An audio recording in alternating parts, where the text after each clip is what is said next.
On August the 11th, 2015, Ueli Steck finished off his monumental summer project to summit all 82 4,000 metre peaks in the Alps, all by the power of his own legs.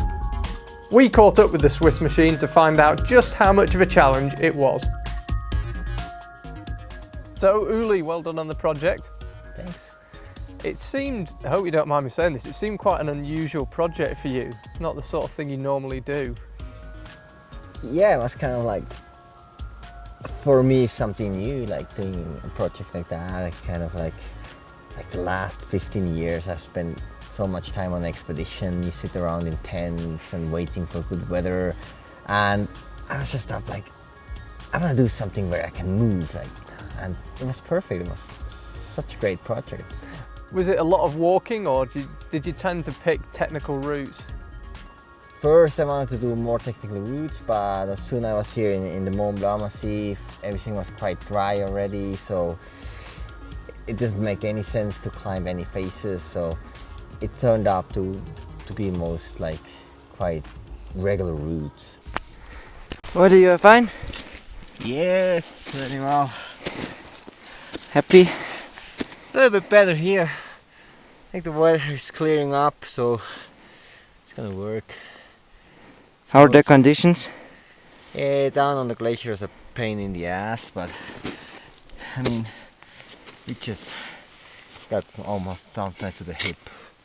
But here it's more frozen, and yeah, it looks like the rock is gonna be covered with water ice, so it will be a challenging traverse, but that's what we want. And you did most of it on your own, because what happened to Mickey? You started out with Mickey Volleben and he got injured, right? We started a project together, yeah.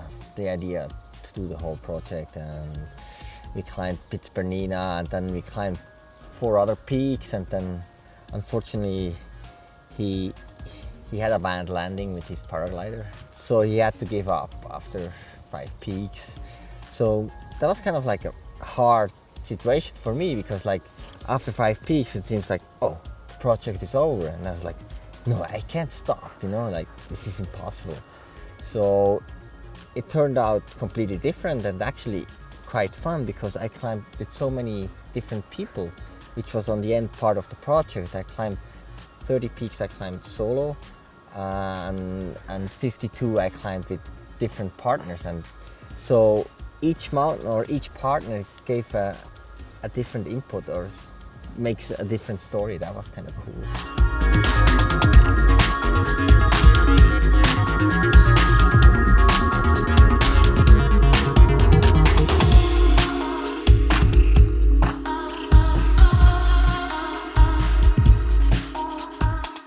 What's it got you excited for now? It sounds like it's almost like a new perspective on climbing.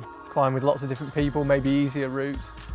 It was like a personal challenge, you know. It's not like a first ascent or something like that changes like alpinism.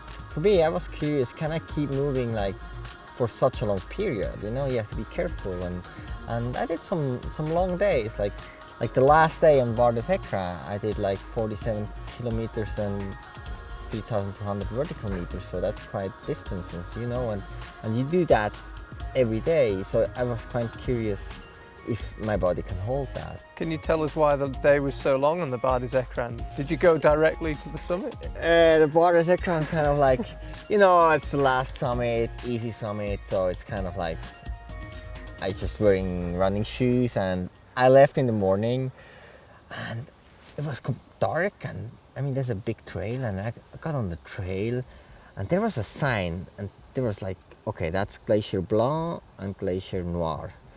And there was an arrow as well, and I was sure the arrow goes to the left. And I was like running up a trail, and running, and I was like, this is kind of weird, but I was sure in my mind, I'm on the right side, because I had this sign. And I ran up to the end of the valley, where I was like, that's not Bar des Écrins, that's the wrong side. So I took Google Maps, and I was like, uh-oh, I'm on the wrong side of the mountain. So I had to run down again to the parking lot and start again. 8 o'clock I was back on the parking lot. I ran almost for 4 hours since the beginning before I started again. This time the right valley. When you see that trail during the day, it's like it's kind of hard to miss it, but I did.